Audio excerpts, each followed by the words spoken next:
Why are some languages written left to right, whereas others are written right to left? Well, there are many theories out there, but they don't apply to everything. For example, historically speaking, all writing started as carving on a hard surface. And for that, we would use two tools, a hammer, and let us assume that this is a chisel. Most people are right-handed, and they would hold the chisel in the left and the hammer in the right. So for that, the natural arms movement would be from right to left. Welcome to another episode of the afikra podcast. Today on the series, we have Fadi Boukaram, who is a Lebanese photographer and is most widely known for all of his work lately on Instagram and social media discussing linguistics. But before that, Fadi spent time as a photographer, and his photos have been published in media sources such as the CNN, Foreign Policy Magazine, BBC, and the New York Times. It is really fun to have you on, Fadi. I can't wait to talk to you about the varied parts of your career and what you've been working on these days. How are you doing? I'm doing great. Thank you. And thank you for having me. Yeah, it's a lot of fun. It's funny. So first of all, anyone who's looking at the screen sees that first photo that we had on, and there's like a physical transformation, but there's also like a career transformation. Can you tell me who this guy was versus this guy? Yes. I mean, they're both two versions that don't really reflect who I am now, and I'll explain that for a bit. But the first photo where I'm sitting and I have no beard, that's me sitting in my camper van. So that was during my first trip touring the United States. I did that for 6 months and then did that for another 6 months, where I was photographing, but I was visiting all the towns called Lebanon, which there's like over 45 of them in the US. And photographing on the second trip, did the same thing, but that time I was planting cedar trees. So that was a career break that I took for 3 years between my two versions of my corporate job, which are not related to photography, neither are they related to languages. So the second picture you showed is me talking about languages and all that. That happened, I would say, maybe not accidentally, but it wasn't anything planned. I had never spoken about languages or linguistics before, but as it happened during the lockdown, so I live in Dublin, it lasted about maybe 18 months where we weren't going out much. So I was in my apartment most of the time, so I thought maybe I could try talking about languages. It's a subject I'm interested in and I've never talked about. So that's about it. But as far as what I do in life, it's again also completely different. I work in tax transparency laws. That's my corporate job. So 3 different versions. Yeah. But where did you grow up? Like, help us fill in the gaps. You didn't grow up in any version of a Lebanon in the US. You grew up in Lebanon, yes. In Beirut, or where did you grow up? Yeah. I was born and raised in the actual Lebanon, so in a suburb of Beirut. I didn't visit a foreign country until I was in my 20s, probably, when I went to Dubai in my 22 or 23. But yeah, I was born and raised in Lebanon, got my degree there. I have a degree in computer engineering. And then in 2005, I left to the United States because, as it happened, unfortunately, I was at the site when Prime Minister Rafi al-Hariri was assassinated. So I was hit a little bit, so I thought I need a break. Went to the US, did my graduate degree, came back to Lebanon, and then I kept going to different countries. And now I am in Ireland, where I've been living for the past 4 years. Wait, are you saying February 14th, 2005, you were literally had Manara, like Al-Corniche? I was in Ain Limraisa in my office. Wow. So, I mean, it wasn't anything major. It just had the glass door blow up in my face. But it was the fear of us going back to a civil war at the time, where it triggered a lot of I need to get out thing, because I had spent most of my childhood in a bomb shelter. So I needed to get out. So my aunt lives in San Francisco. I had enough saved for 1 year of university. So it was just me getting out, not for furthering my education as much as trying to find a way to get out of the situation. And when you got there, what happened? How did your relationship with the Arab world transform? Not real. Like, it didn't change much as it gave me a little bit of distance looking at the situation in Lebanon from I don't want to say an outsider's, but getting a bit of more of neutrality looking at what we have back home. And it wasn't easy because you gain a little bit of perspective, and initially you think, well, a lot of people back home think it's kind of like what happened in Lebanon and the war and all that. The same thing gets repeated. It's like it's the war of other people on our land, right? Then you go out and you get some perspective, and to me, it's, I would say, what, 95% is of our own doing. So that's my belief. I'm not trying to be controversial or anything. Yeah. So I want to talk a little bit about your relationship to language. I would imagine most people who are listening to this are familiar with your social media. I hope so. First of all, what is your handle? Why that name? Okay. It's a bit accidental and it's not really interesting, but so that Ardeshawke. So cedrus is the genus of the cedar tree, and it wasn't because of Lebanon. I remember, so I was in the army in 2001, and I used to spend a lot of my time playing Counter-Strike at my friend's internet cafe, and we had to choose a handle. And I have no idea why. Maybe I had read something about the cedar tree, but I picked one. And then I became known to the people where, like, everybody calls everybody else by their handles. So I was Cedrus for a long time. So when I started opening accounts on social media, Cedrus on its own is just taken. So someone else had taken the account. So I picked Cedrus K. K is from my last name, Karam, because my last name is Boukaram. But, you know, like the boo is optional sometimes. So. Yeah. I love it. It's so funny how many people's identities are actually tied up with a fateful afternoon at some internet cafe when you're playing Counter-Strike. Yeah, that's hilarious. Okay, so I want to talk a little bit about your fascination with Arabic and when that started. This podcast is all about. This episode is all about process, and so I'm curious about the process of becoming interested in language and in Arabic specifically. Well, how to say?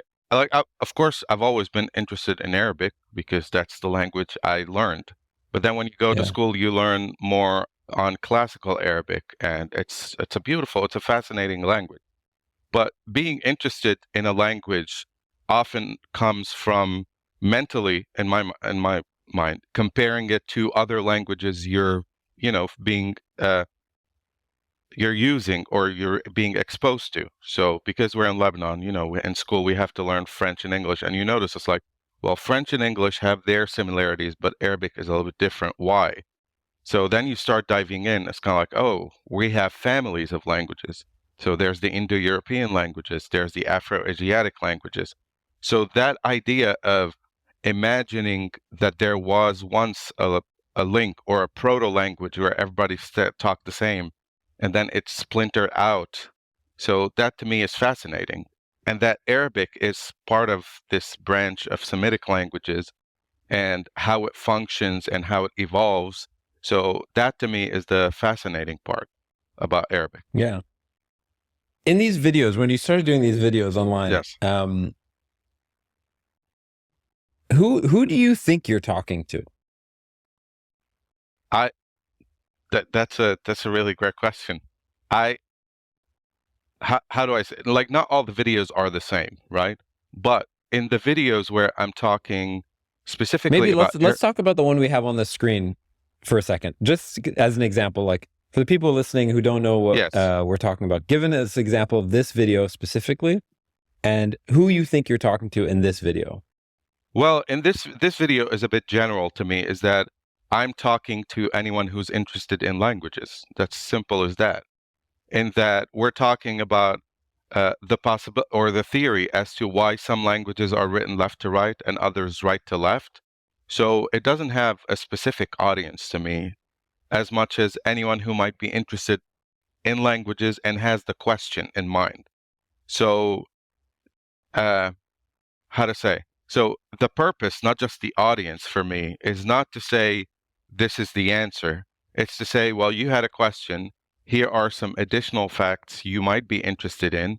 And if you'd like, you can dig into it deeper. So that's always the purpose behind the videos. It's kind of like, here are some bit of additional facts. I'm not lecturing. And you can dig into it more because let's face it, at most, this is a 90-second video that I post on Instagram. There's not too much facts you can put. It's just about cramming as much as possible while making it interesting and hopefully having people have the curiosity to dig out more on their own. Okay, so let's talk about the directionality, right? Yeah. I saw this video. I loved it. Thank you. So let's talk about, I'll ask you the question. Yes. And I want you to try to answer it. But then I'm also curious about the stuff that didn't get crammed into the 90 seconds. Yes. So the question is, why are some languages right to left and some languages left to right? Okay. Well, there really isn't any documented, let's say, proof to say why this is that way or the other. But one theory says that initially writing started as carving on a hard surface. And people mention clay. Clay is a hard surface. And we're using a tool which is either a chisel or a reed. And because most people are right-handed, so we have, we're holding, let's say, a hammer and a chisel, and we're chiseling. So the natural movement of the arms of a right-handed person, because how the arms open, would be left to right. So it's kind of like that. So that's kind of like part of the reason. But then at some point we evolved where we're writing with ink. And if you do that with ink, there's the possibility of us smidging the surface with our hand. So it switched. And so that went, right to left for some people, left to right for others. But again, these are just theories, and it explains some languages, but it doesn't explain other languages. Because I mentioned, for example, that the Greeks at some point, the Etruscans, the Phoenicians, and then in South Arabian languages, they used one where it goes left to right, it drops to the second line, it switch, go left to right. So that's one that's called boustrophédon, as in as the ox plows. So there wasn't a set rule for everybody. And like with the photo that you're showing, a lot of the cultures carved top to bottom and then went from right to left. Yeah. Okay. So when you told me about as the ox plows, yes, in my mind, when you said that, I said, okay, well, we're not talking about the same thing. I mean, language, the function of language, the written language back then functionally is different than it is now. Yes. And for that, back then, it sounds to me more like a design than it does a written script in the way that we think of a written script. Like, it sounds like almost like if you're looking at like some IKEA manual, Yeah. right? Or IKEA is not good because they don't use any language, but you're looking at some like museum sort of wayfinding language, and you see that somebody thought, oh, it would be kind of cool to write it like this and do something interesting this way and do something interesting this way. And we're going to have all of our typography on the wall a specific way. It sounds a lot more like that because it's not like people writing their grocery lists like that, were they? Well, that's the thing. So there are two sources of it. It's kind of, it might be difficult to admit, but a big reason for the development of language is trade. That's it. As in, people are buying and selling, and they're, noting stuff and doing inventory. So there's that. Yeah. But there's also the memorializing, as in, this is a place where this person lived and died and stuff like that. The design comes in because initially, whatever carvings or markings on were artistic in nature, were depicting nature. But then we're talking about putting symbols to describe daily lives, and that evolved into writing. So there is this artistic part, but there's also a big part of it is the practicality of it. So Bustrofedon, for example, to our modern eyes, it might looks like a cool design. But from a practicality point of view, it's just someone with a chisel going like that and thinking, why do I have to go back to the beginning of the line since I'm here? So they go like that. Yeah. So it's a combination of both practicality and, of course, there's no denying I'm saying artistic, but let's say design part of it all. Yeah. It's interesting. I mean, let me think about, okay, let's move on. Okay, let's move on from the sort of directionality. Most of your videos are about Arabic, have sort of Arabic at the center. Would you describe that? Would you say that being as true? As of recent, yes, but I would say if I'm going to look at the totality of my videos, I'd say maybe 50 to 60% have Arabic. But yes, I have to include Arabic. I have to, not because someone is obliging me or say like it's making me. It's because linguistics and Arabic and the etymology in Arabic is something that is not widely accessible to people the way it is for other languages. If you think of, when you're talking about etymologies, dictionaries, so the origin of words in certain languages, there are countless ones for English, French, all the Indo-European languages. We don't have one for Arabic.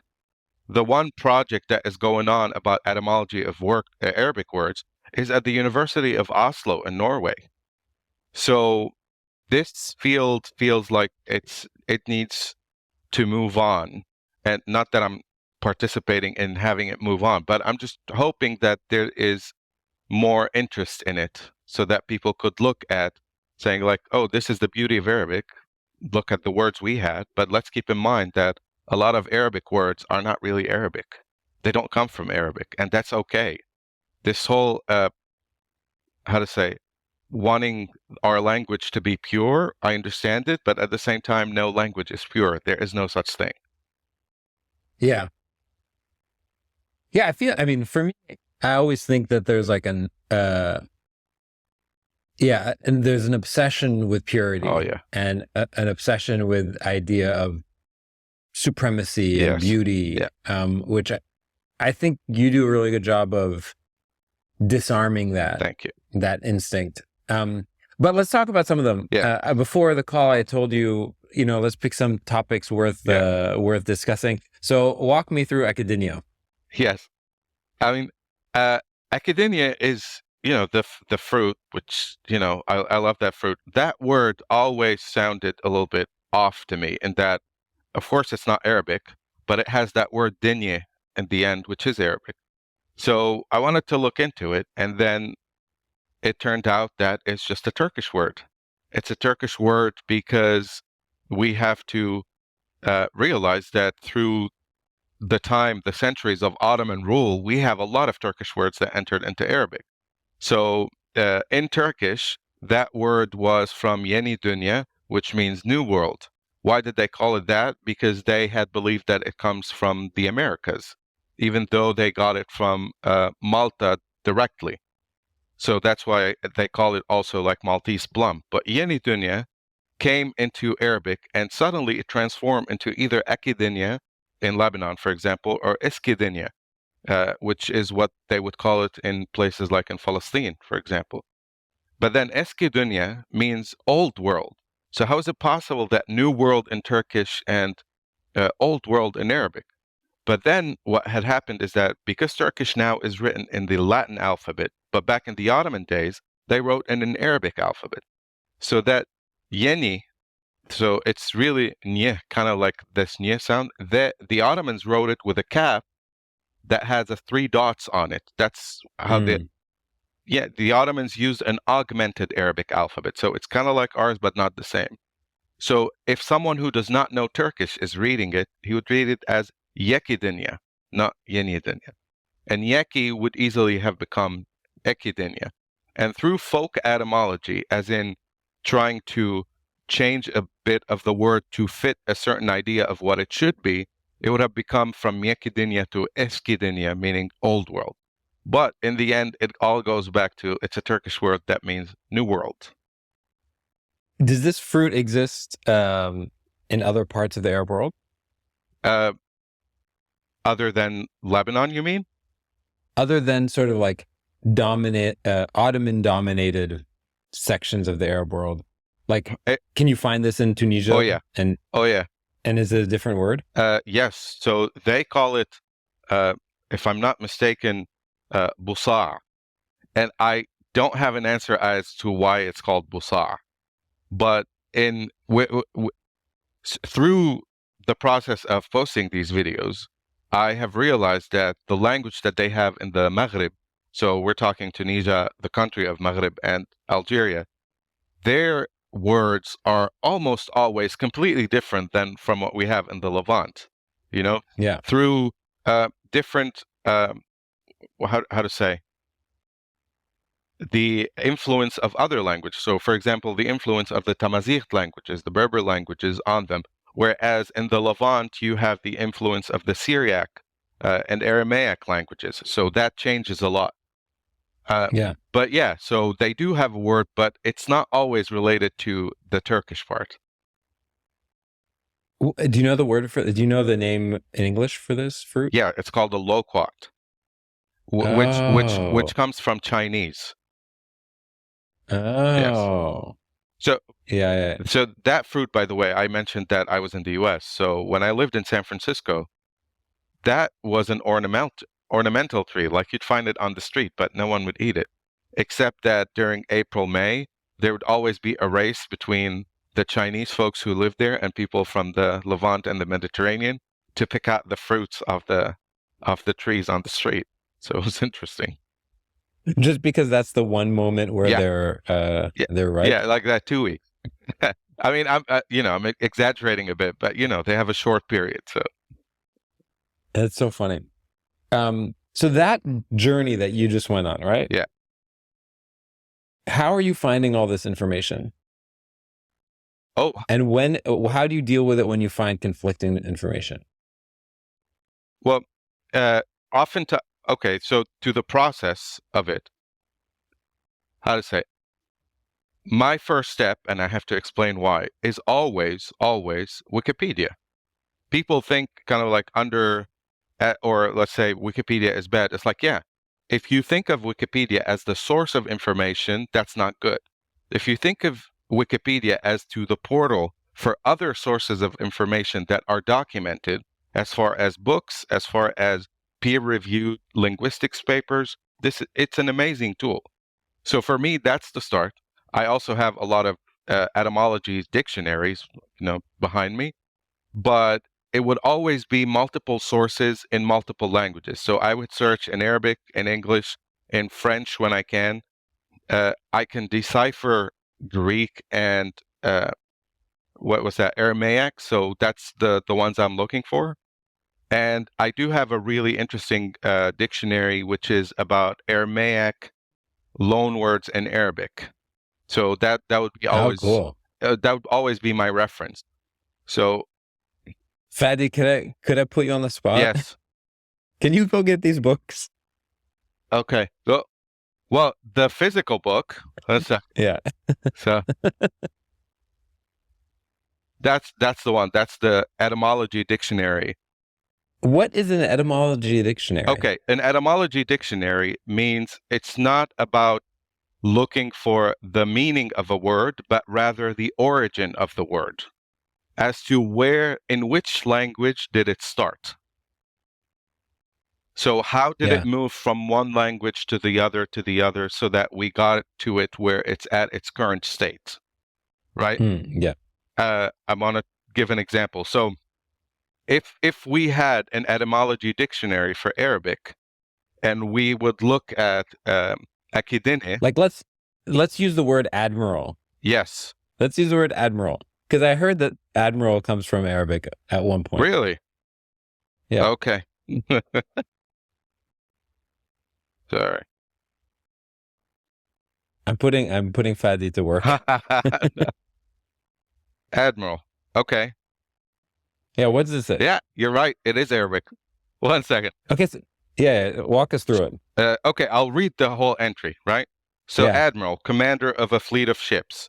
1297, Amiral, borrowed from Old French. Traditionally set to come, see, they say set to come, from Arabic, Amir al. So, prince of or chief of the. Appearing in such titles as Amir al-Bahr, chief of the sea, and misinterpreted by Christian writers to be a word with the ending al, like Amiral.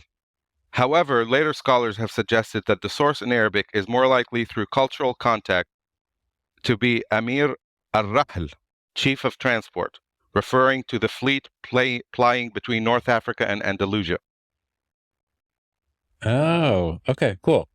So how would you take that? Like, what is the next step that you would take for that word? Oh, what is the next? Oh, that's the more fun part to me.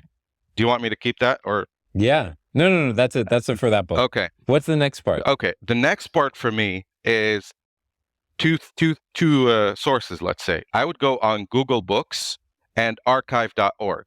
Why? Yeah. Because I can find books dating back to the 16th and 17th century, sometimes older, that would be scanned, that have the references to see how they were used at the time.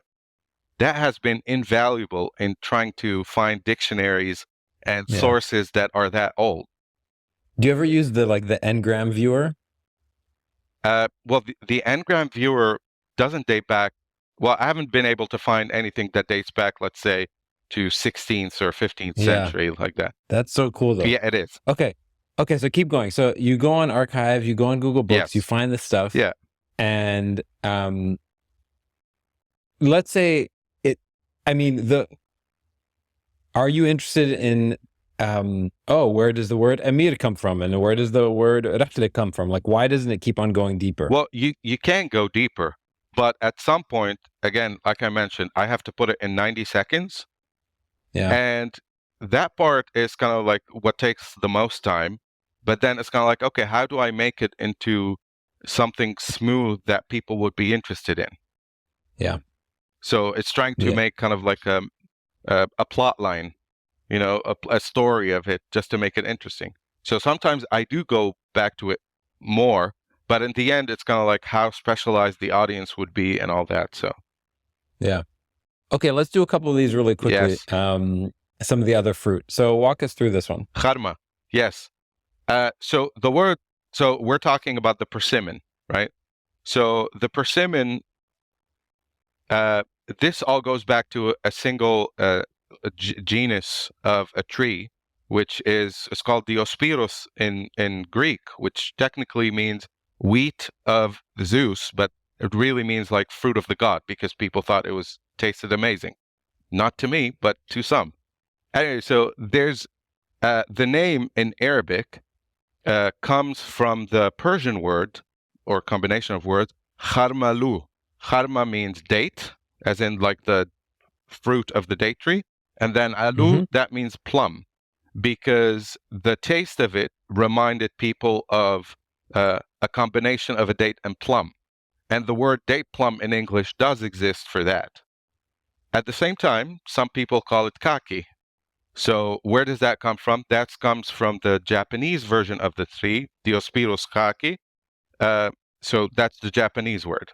And the English word persimmon, that comes from an Algonquin Native American language due to the species they have. And same for the French word, plaquemine. They all come from that one. The one thing I do not know is that when I lived in the Beka for a short period, I know that some people call that kharma. Manga. I have no idea why. Like, why do we call that manga? But if it makes any difference, some people in Halab, in Aleppo, in Syria, they would call it manga halabi. So Aleppo mango. Yeah. You know, are you interested in sort of the etymology of, or sort of like living and emerging etymology too? Like, because I mean, there are, there are new words that sort of emerge and get added to the Arabic language. Yes. How are these tracked? Well, see, how to say, when you're saying Arabic, are you talking about written Arabic or spoken Arabic? because spoken Arabic, unfortunately, it's not tracked that much. Why? Because there is this conception or belief among many in the Arab world that for some reason the spoken dialects are inferior to the written dialect. And as such, it's kind of like, yeah, it's cool, but there's no way to document. How are you going to document something that isn't easy to write? Because our spoken dialect isn't easily written. I'm very interested in the subject, but it's really, really hard to find documented resources other than, folk tales, things that are not related, like not really true. Yeah. Okay, let's keep on going. Yes. What about this one? Oh, I love this one. So Ardeshawke is the artichoke. It's what we call it in Lebanon. I don't know what it's called in a lot of other countries, but in Egypt, for example, they call it kharshuf, which is the original Arabic word. And it's from Andalusian Arabic. So back in the days when the Arabs were in Andalusia, they passed the word to Spanish, Middle Spanish at the time. So al-kharshufa, one head of artichoke, became al-karchofa. Al-karchofa made its way to northern Italy, becoming artichoke. And then when it came to us, this is the process of folk etymology. It's kind of like I take a word, artichoke, and how do I adopt it into my own language? It's like, yeah, artichoke is ardeshawke, because ardi, it grows in the ground, and shawke because it has thorns. Even though that has no truth whatsoever to it.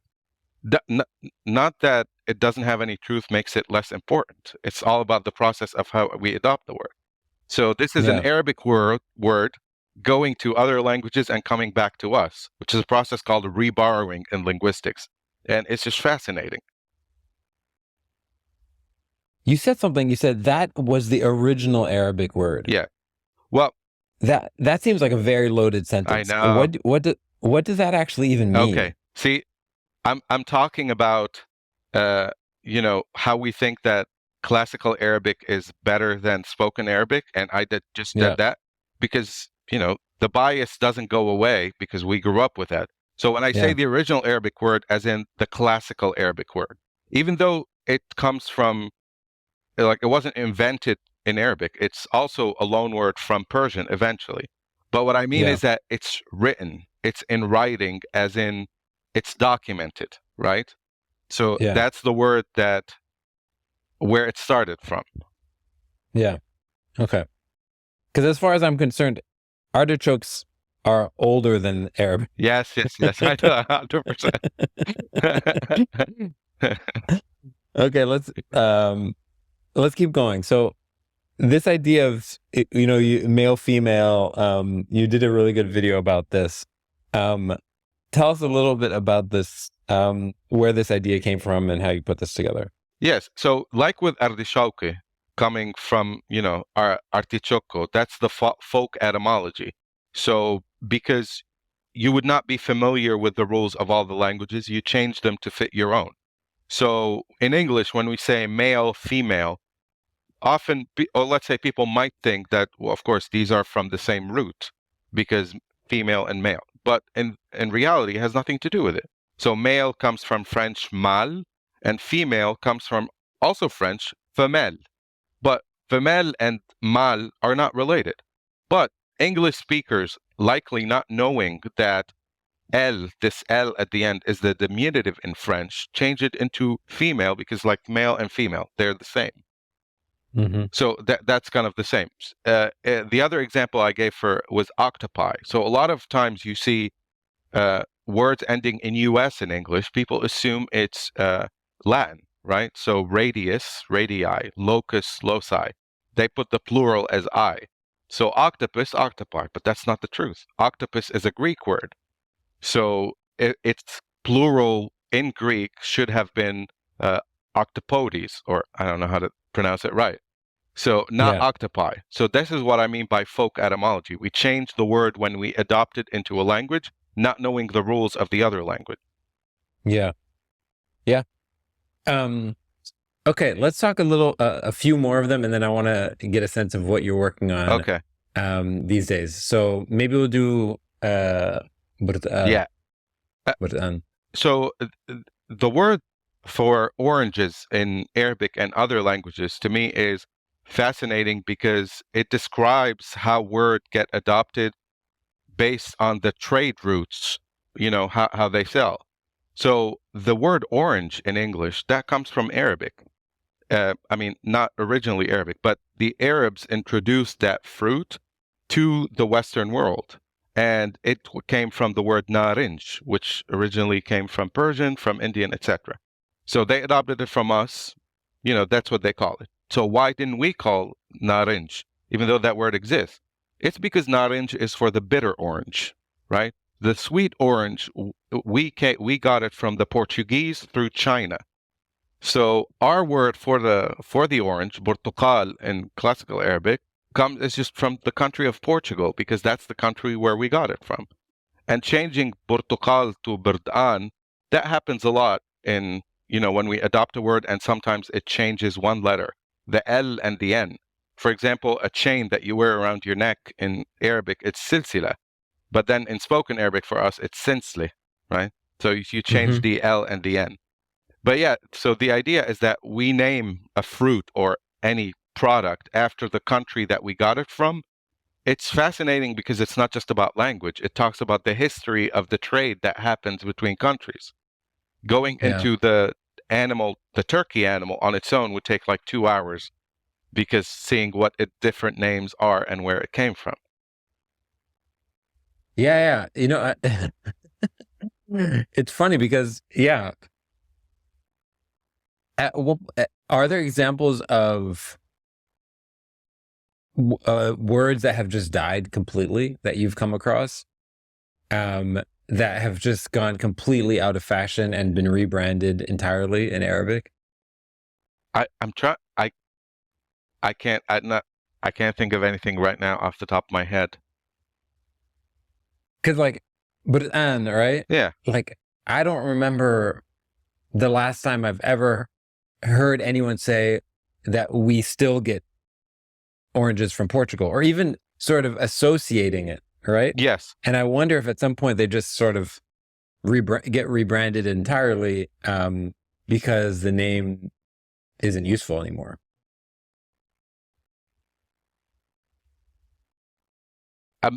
I'm trying to think of examples like that, but but just maybe because like I mentioned Turkey, I'm not sure if that's what you mean, but for example, in Lebanon we call it sometimes Habshi, right? Which is the old name for Ethiopia, but Ethiopia doesn't call itself anymore that in Arabic. It's Ethiopia. So wait, so when I go and order Saj Habash, I'm talking about yeah. I'm referencing Ethiopia, really? Yeah, because the word Habshi, that means the bird, we all got it from Ethiopia. That's how, because Al Habasha, that was the original Arabic name for Ethiopia, and that's where we got it from.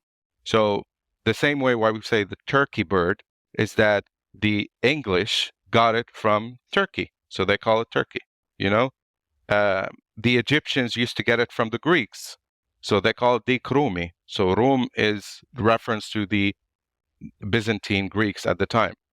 We don't use the word Rum anymore for like in the modern country of Greece. Neither do we for Habshi, but yeah. How interesting. I want to talk about your relationship with Arabic over the course of this sort of like last 2 years of becoming known for this stuff. Yeah. How has your relationship to the language changed? There's a bittersweet, I would say. Let me explain what that means. So I love Arabic. I love reading Arabic, but the bittersweetness part is that now I'm reading, old poetry from the Jahiliyyah part, so the pre-Islamic dates. And as I'm reading them, it's like, my God, this is so beautiful. And I remember being in high school thinking, these are awful because they are explained to us in a not in a very good way. In that our relationship with the classical Arabic being taught to us in school, I think should change a little bit. They should give us more modern texts rather than just, the old texts. Not because that they're not beautiful, but because it takes time for us to appreciate them. And I'm not sure teenagers are the best demographic to appreciate this kind of thing. Okay. Well, that leads me to the most natural podcasty question ever. Okay. What text should they be reading, Fadi? What text should, well, how to say, when we're talking about poetry, or we should be teaching 20th century a lot more. It's kind of like now we're starting more and more to appreciate Nizar Qabbani as adults, but we have to think that in school, Nizar Qabbani would be, it's kind of like, yeah, that's the person who writes poetry without rhymes. So, like, we have to let go of the rigidity of Ash-Sha'r al-Amudi just because it's kind of like, this is how it used to happen. People need to be reading, a lot more Ahsan Abdul Quddus from Egypt. We could be reading Ahlam Mustaghanmi, more Amin al-Rihani from Lebanon. Like, we do get exposed to them a little bit. Like the curriculum changed since I left school, but back in the time we used to just get a little bit of glimpses. I wish it did. I think it's still there. Like we can't be just reading, Abu al-Ala al-Ma'arri and al-Jahiz and Ibn Khaldun. It's like our curriculum cannot stop at the 12th century. Like, this is sad. There's like 8-9 centuries of Arabic where it developed that would make us love Arabic a lot more than these old texts. Not that they're not beautiful, but that they should be like just one part of a bigger, program. Yeah. The first question I asked you was, who do you think you're talking to? Yes. And I don't think you actually answered it. And now I'm even more curious. Yeah. Because I wonder if you think you are talking to a Western audience, and having them love Arabic and see the beauty of Arabic, or do you feel like you're sort of talking to a global audience and having them love language? Well, to be honest, it's a combination of a lot of things, because I do my videos in English, right? So I have to assume that a big part of my audience is non-Arabic speaker. Even if they do speak English, they don't speak Arabic. So part of it is, yes, I would like these folks who do not speak Arabic to get exposed to this language. But at the same time, all the Arabic speakers, I would like them to listen to see different perspectives of approaching the language. But again, it's kind of like not all the videos have the same audiences in my mind. Eventually they might be, but in my mind, who am I talking to? I just want to make it to someone, who has any interest in language, as checking this video and being able to follow me to the end. I know I'm probably really not answering your question, but that in all honesty, that's who I'm thinking of when I'm doing the video. So someone who doesn't have the necessary linguistic education to be able to follow. Yeah. I was like thinking about your initial project about the, different Lebanons around the US. Okay, I'm going to admit something. Yes. Okay. And I'll be a little vulnerable. Yeah. I remember when I first heard about that project. Yeah. Because it kind of went viral. Yeah. And I remember thinking, "Inno shu hayda?" Yeah. What is there to learn? Okay. Yeah. What is that? Yeah. And like, do we need this? Does the world need this? Yeah. But speaking to you now,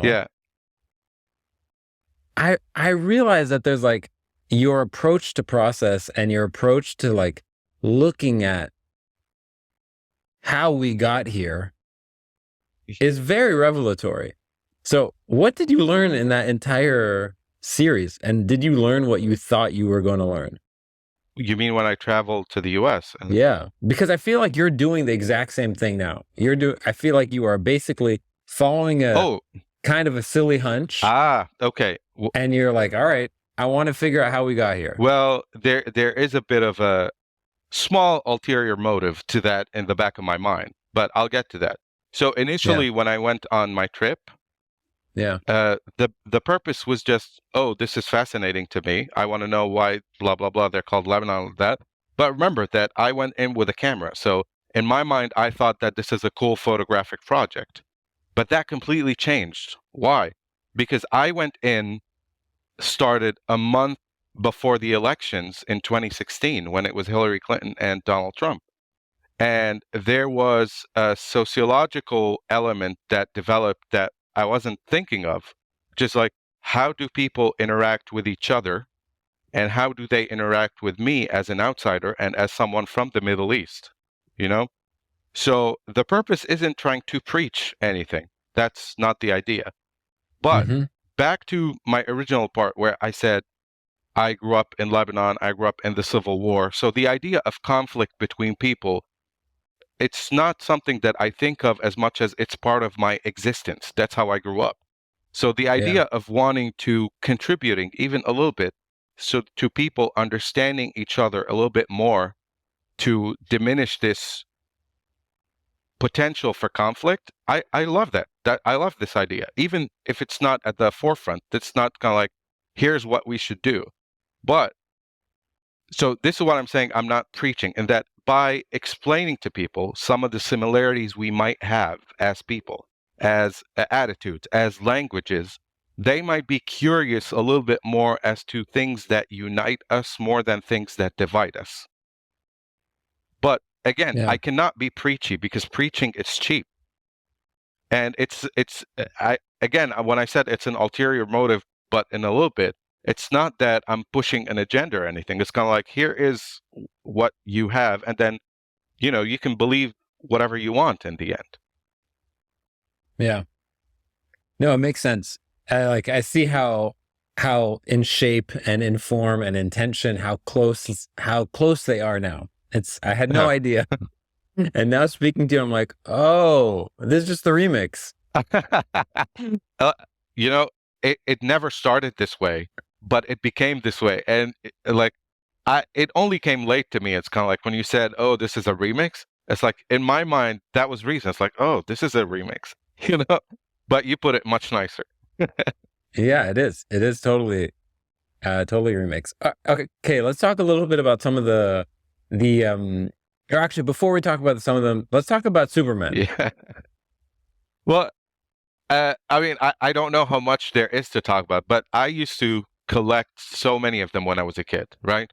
So the idea that having Superman read in Arabic to have Arabic names, it was amazing, It's kind of like Superman is Clark Kent, but for us, it'll always be Nabil Fawzi, It's kind of, and all these Arabized, localized names, let's say, which they are very Lebanese, by the way. Why? Yeah. It's because I don't know if you remember, like the early 90s, there was these TV shows on TV in Lebanon, Al-Asifa Tahub Maratain and all that. And they were notorious for using using names that do not reflect any hint of someone's religion. So they would do it on purpose. So in Superman, they would do that as well. It's kind of like, let's choose these names. But as far as localization of characters to the Arab world, I do love the idea because no one says that we need to adopt a character as is. And part of me says, I wish they would still do that because they don't. But at the same time, we don't live in the 80s and 90s anymore because, you're reading something, but you're also looking it up on the internet and you'll see that it has a different name in other languages. So on the one side, having this global world is cool, but at the other side, it's removing a lot of the individual peculiarities to the languages for these global characters. Yeah. So this episode is going to come out in May, but if anyone didn't go back and listen to the episode that we just released with Georges Khoury, the comic book artist, Jad, that's his pen name.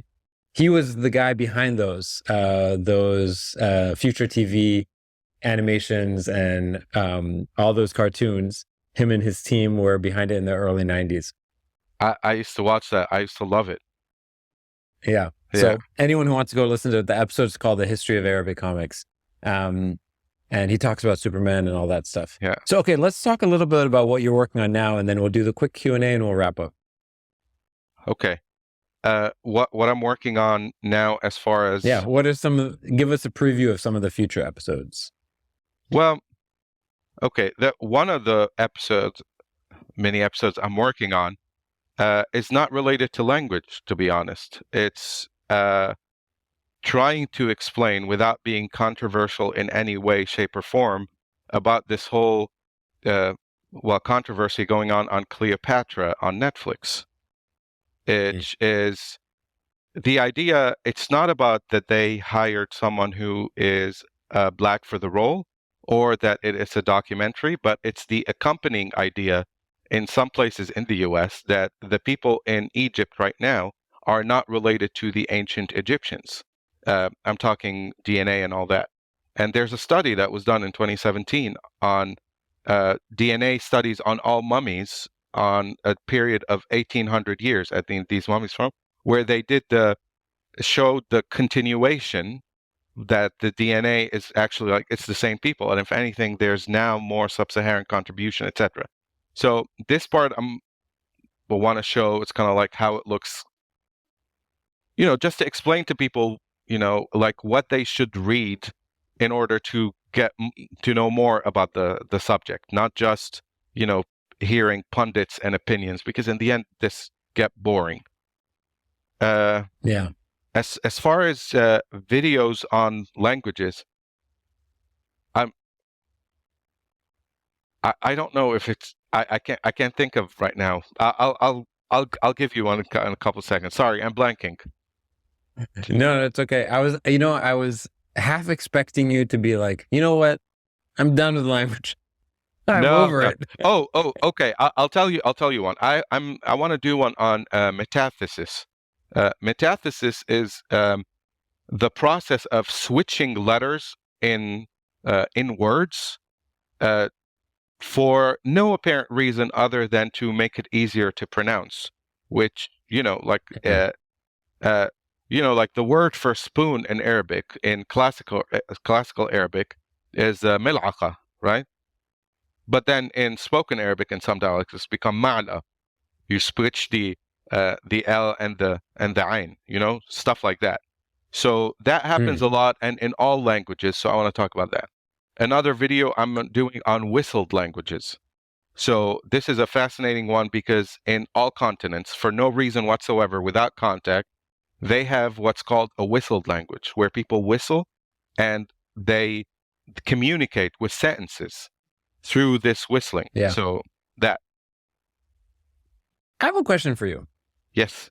At any point in human history, has a single language dominated the globe as much as, English or Mandarin or Hindi, I don't know what, or Spanish? Have there ever, what is like the highest percentage of humans on Earth that have ever spoken one single language? That's a complex. I don't expect you to have the answer. In my mind now, it's English because it's the widest. But why don't we know? It's kind of like we can say about what was happening until 1492 when they went to see the U.S., the New World. Why am I saying that? Because there are native languages in North and South America that we wouldn't know necessarily the history of which dominated for how long. So the old world, so anything centered around the Mediterranean, is a lot more documented than anything else. So Greek was for a while, then Latin, then Arabic. So yeah, I guess the reason why I'm asking is because let's operate under the premise that English, as a percentage, let's say like 40% of the Earth speaks English. Yes. Let's say that's true. I'm not sure what the numbers are, but if that's the highest that it's ever been in the history of humanity, that one language was spoken this widely, and it's just like monotonically increased over time. Yes. Is there like, is anyone predicting that it will get to the point where we'll end up having essentially 2, 3, 4 languages and that's it? The same way, if you think about coding, for example, right? Since you're a software engineer, at some point there becomes like domination of certain languages and frameworks, and they sort of completely dominate until there is some shift and a disruption and something else completely takes over. Well, how to say? In here, it's kind of like when we say English is a dominating language as language of communication between people of different languages. So even if English becomes the most spoken language in the world with 70 or 80% right now, it's still that it is the second language for most people rather than the first language. And I would hope that it would stay that way because we don't want to say, like, I don't see the risk of English becoming the dominant language having a negative effect on people's native languages. That happens at a much more local level than at a, let's say, global level. And by that, I mean, when people think of Italian, for example, it's like, yeah, Italian is one language. It's like, yeah, but you have to remember that there's a million other dozens of other dialects in Italy that are not the standard Italian. And these are the ones that are dying off because Italian is taking over. Same in France, so that happens all over. So it's not the issue of the global language, but rather in a single country, let's say, and how it's being treated, this minority language, and can it be saved or not? Yeah. Okay, let's do the quick Q&A, and I'm going to ask you, just because we're running out of time, I'm going to ask you, what are you reading and watching these days? Okay. Well, I'm rewatching Breaking Bad. That's not something just that. But what I'm reading, just because I missed the 5th season, so I want to finish it, so I'm rewatching it from the start. And there's not a lot of cool stuff on TV these days for me. What I'm reading a French book called On y soit qui mal y pense, which is a linguistics book about, the subtitle of it is The Love Story Between French and English, because the majority of English has a Romance language and Latin words, even though English is a Germanic language. So it's a book about French and English and how they, the intermarriage between them. So I love this book. It's by a French linguist called Henriette Walter. Cool. Who would you love to shadow for a day, past or present? Again, like, it's not a groundbreaking answer, but for me, it's Champollion, the guy who worked on the Rosetta Stone. To me, that's kind of like, this is the idea of having this massive stone with 3 texts and trying to decipher them. Like, I would give anything to have been part of that, to just look at them, like, not to participate, because it feels like a great puzzle that solved a lot as far as going forward and understanding other languages and hieroglyphics. What do people most misunderstand about your work?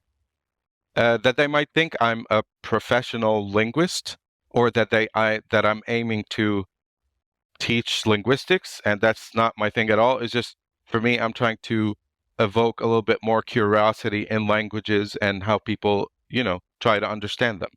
So just because I was a teacher for a long time, so I love the whole idea of getting a complex subject and funneling it down to 90 seconds of cool stuff. Yeah. What did you teach?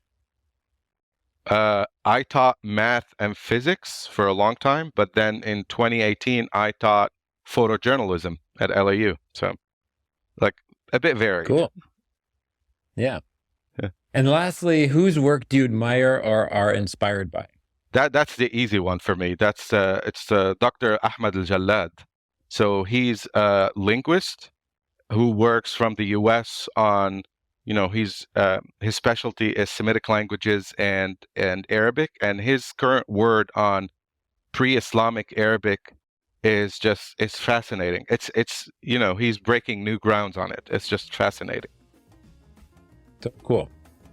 Well, listen, Fadi, this was so much fun. If anyone wants to find you on social media, they can find you at Cedrusk, so that's CEDRUSK, and it's on Instagram, TikTok, Twitter, everywhere. Fadi, so much fun to talk to you. I really appreciate it. Same here. Thank you so much. Thanks for all the work you're doing. I appreciate it. I love your work. Thank you. Thank you very much.